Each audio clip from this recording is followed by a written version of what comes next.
সম্মানিত মাছ চাষি ভাই ও বন্ধুরা, আসসালামু আলাইকুম। আশা করি আপনারা সকলেই ভালো আছেন।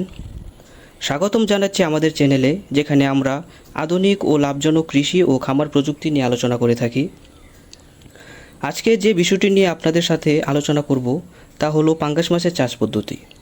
যারা অল্প জায়গা থেকে বড় আয় করতে চান, তাদের জন্য এই ভিডিওটা হতে পারে নতুন এক সম্ভাবনার দুয়ার। আপনারা সকলেই জানেন, বাংলাদেশে মাছ চাষ একটি লাভজনক ও জনপ্রিয় পেশা। তার মধ্যে পাঙ্গাস মাছের চাষ খুবই সহজ ও দ্রুত বর্ধনশীল এবং কম খরচে বেশি লাভজনক।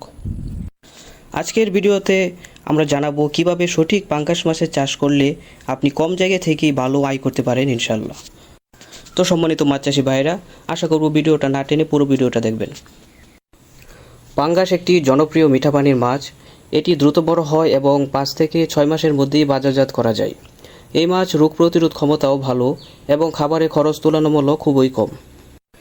পাঙ্গাস মাছ চাষ করার জন্য আপনার একটি মাঝারি আকারের পুকুরই যথেষ্ট, তবে কিছু বিষয় খেয়াল রাখতে হবে, যেমন পুকুরে পর্যাপ্ত রোদ পড়ে কিনা, পানি ধরে রাখার ক্ষমতা আছে কিনা, পানি স্যাঁতসেঁতে বা বিষাক্ত হয় কিনা।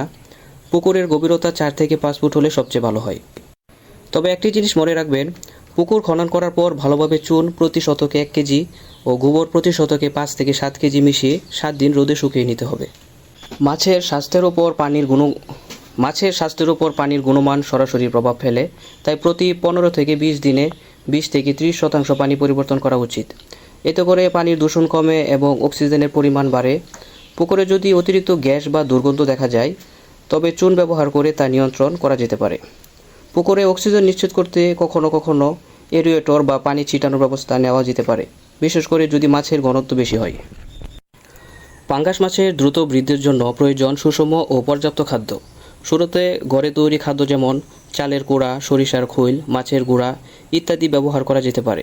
তবে 20 থেকে 30 দিন পর থেকেই উন্নত মানের পিলেট ফিড ব্যবহার করা উত্তম, যার মধ্যে প্রোটিনের পরিমাণ 30 থেকে 35% পর্যন্ত হয়।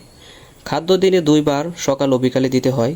মাছের মোট ওজনের 3 থেকে 5% হারে প্রতিদিন খাবার দেওয়া আদর্শ। খাদ্য যেন পানিতে অপচয় না হয়, সেই দিকে অবশ্যই খেয়াল রাখা জরুরি। যদিও পাঙ্গাস মাছ তুলনামূলকভাবে রোগ সহনশীল, তবুও পরিচর্যার গাফিলতি হলে সমস্যা হতে পারে, যেমন মাছের গায়ে ঘা, খাওয়ার অনীহা, লেজে পচন ইত্যাদি। এরকম রোগ দেখা দিলে দ্রুত মাছ বিশেষজ্ঞ বা মৎস্য অফিসের পরামর্শ নেওয়া উচিত। এছাড়া খাবারে ভিটামিন ও খনিজ উপাদান যুক্ত করলে মাছের রোগ প্রতিরোধ ক্ষমতা বৃদ্ধি পায়।